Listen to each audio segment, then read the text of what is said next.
नमस्कार मित्रों, आशा है आप सभी लोग सफल होंगे। आइए आपको आज एक ऐसी कहानी से रूबरू कराते हैं जिससे हम सभी को जीवन में प्रेरणा मिलेगी। समर्पण की भावना किस हद तक जब होगी, चाहे वो अपने कार्य के प्रति हो या किसी के प्रति हो या परमात्मा के प्रति, जब समर्पण की पराकाष्ठा में हम पहुंचते हैं तो उसका जो है हम सभी लोगों को प्रतिफल मिलता है। एक गांव में एक ब्राह्मण रहता था, बहुत गरीब ब्राह्मण था।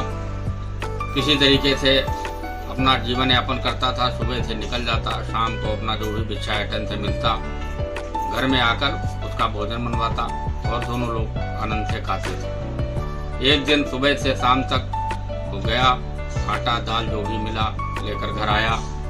पत्नी ने उसका भोजन बनाया।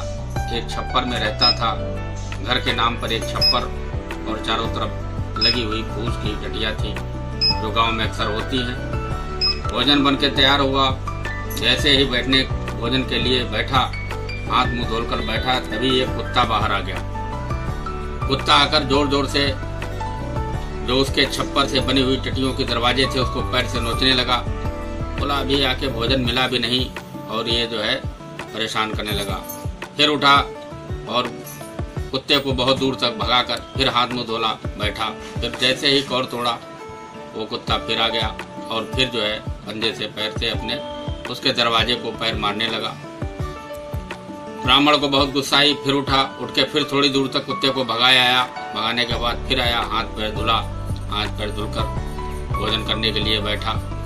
जैसे ही कौर तोड़ा वैसे ही फिर आकर जो है वो कुत्ता आकर बहुत जोरों से रोने लगा और पंजे से दरवाजे को, उसके छप्पर के दरवाजे को नोचने लगा। अब उठा, ब्राह्मण को बहुत गुस्सा आ गया।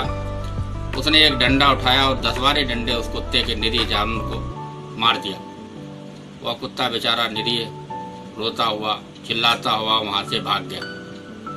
ब्राह्मण ने अपनी ब्राह्मणी से कहा, ये कुत्ता भी जो है आज भोजन नहीं करने दे रहा है। उसने जो है फिर हाथ पैर धुले।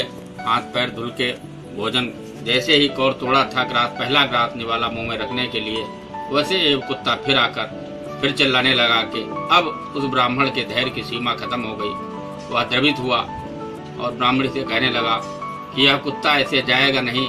पंडिताइन, इसको पहले एक रोटी दे दो जाके। पंडिताइन ने एक रोटी उठाई, उस कुत्ते को दिया जाके। बड़े ही श्रद्धा भाव से और कुत्ता रोटी को खाकर वही दरवाजे पर बैठ गया। मित्रों, हम जब किसी भी समर्पण करते हैं, चाहे वो परमात्मा हो, विपत्तियां आती हैं, वह हमको मारता है, फटकारता है, दुख आते हैं, हम भयभीत होने लगते हैं, हम विचलित होने लगते हैं, लेकिन हमारी निष्ठाएं अपनी दूरी से हिलने लगती हैं। यह वही समय होता है जब हम अपने इष्ट, अपने परमात्मा के प्रति दृढ़ता से लगे रहते हैं और एक समय वो कुत्ते की तरीके से, जैसे ब्राह्मण अपनी जिद पे अड़ा था, उसने मारा, फटकारा, डांटा, लेकिन अंत में उसे रोटी देनी ही पड़ी। इसी तरह परमात्मा भी अगर हम अपने इष्ट की शरण में हैं और समर्पण की भावना इस हद तक रखते हैं तो वह हमको भी एक दिन अपने कष्टों से मुक्ति दिलाता है और वह हर तरीके से हमारी रक्षा करता है और अपने स्नेह की कृपा पात्र और दया का वह दान देता है। मित्रों, इस चीज को हमें बखूबी ध्यान रखना चाहिए। नमस्कार।